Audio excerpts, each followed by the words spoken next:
Est-ce que tu savais que tu peux faire augmenter ton HRV, ta variabilité cardiaque, simplement en marchant? C'est ce dont on va parler dans cette vidéo. Je vais t'expliquer tout d'abord ce qu'est le HRV, comment il est influencé par les activités de basse intensité et comment ça se fait que si tu marches beaucoup, tu constateras peut-être que ton HRV augmente. Mais avant de parler de ça, parlons directement du HRV. HRV, ça veut dire Heart Rate Variability en anglais, variabilité de la fréquence cardiaque. Et ce qui se passe, c'est que entre les battements du cœur, donc prenons une personne au repos, pour faire simple, on va parler de 60 battements par minute, donc un battement par seconde. Et ben, il s'avère que ces battements n'arrivent pas exactement sur la seconde à chaque seconde. C'est-à-dire qu'il y a une variabilité du temps qui se trouve entre chaque battement. On appelle ça l'intervalle RR et c'est cette variabilité qu'on va mesurer notamment avec nos montres connectées, notamment avec une ceinture de fréquence cardiaque ou même avec notre téléphone pour certaines applications spécialisées. Cette variabilité cardiaque, à peu de choses près, elle nous indique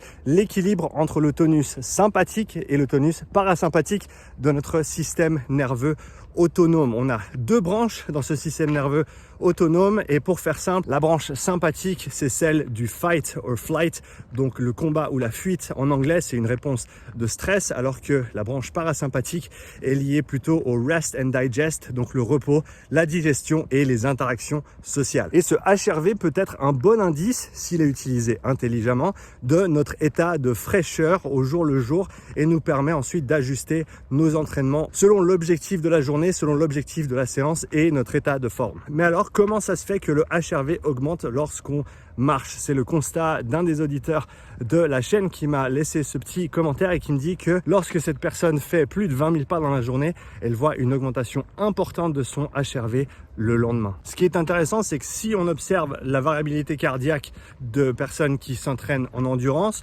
notamment de longue distance et donc des volumes d'entraînement très importants à basse intensité, on va voir des valeurs de HRV qui sont plutôt hautes. C'est également une des raisons pour lesquelles on voit des fréquences cardiaques au repos qui sont très basses pour ces personnes, étant donné que la branche parasympathique qui va venir être amplifiée par ce volume à basse intensité, on appelle ça aussi le frein vagal, vagal à cause du nerf vague, et ce frein vagal va venir freiner la branche sympathique, freiner cette branche du stress si on veut bien, et c'est ce qui fait notamment que la fréquence cardiaque baisse, combiné bien entendu au fait que ces gens-là ont un grand cœur qui peut pousser énormément de sang avec chaque battement. Mais on a donc cette activité de basse intensité qui va stimuler, qui va solliciter cette branche parasympathique, venir freiner la branche sympathique et venir augmenter les valeurs de variabilité cardiaque au quotidien. Donc ce phénomène est tout à fait normal, c'est une bonne chose, mais bien entendu, on peut avoir trop d'une bonne chose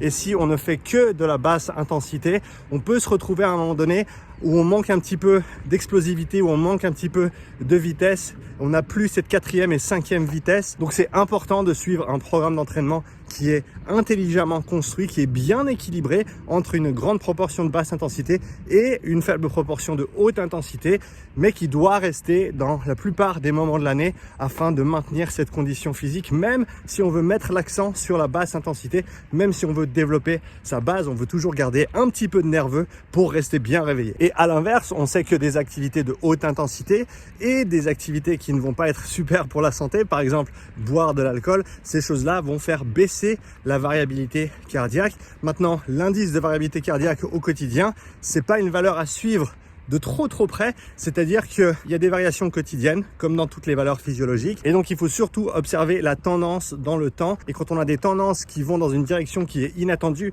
c'est là où on doit prêter un petit peu attention à ce qui se passe, se poser la question, est-ce qu'on est trop fatigué, est-ce qu'on en fait un petit peu trop, est-ce qu'on ne récupère pas assez dans cette période et ajuster les entraînements en conséquence si nécessaire. Si tu veux savoir combien de pas marcher dans la journée pour optimiser ta santé, je t'ai préparé une vidéo sur le sujet que tu peux regarder juste ici.